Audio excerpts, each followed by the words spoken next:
የእግር ኳስ ኮሜንታተሩ እውነት ሁሉም ሰው በአምላክ አይን እኩል ነው ወይ ሲል ይጠይቃል። ይቀጥልናም ሜሲን በኳስ ሜዳ ላይ ሁሉም ኳስ ተጫዋች ከፈጣሪው በተመሳሳይ መንገድ መመዘኑን እጠራጠራለሁ ይላል። ጂኒየስ ሊዮ ሲል ሐሳቡንም ያጠቃልላል።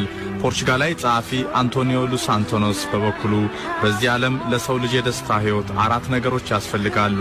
እንደኔ እምነት መጽሐፍ፣ ጥሩ ጓደኛ፣ ቆንጆ ሴትና ሜሲ ለደስታ ሕይወት ግድ ናቸው። ባርሴሎናን ታላቅነት ያለ ሜሲ ማሰብ የዋህነት ነው። በዓለም እግር ኳስ እርሱ በቃኝ ያለን ቀን ምን ልናይ ይሆን?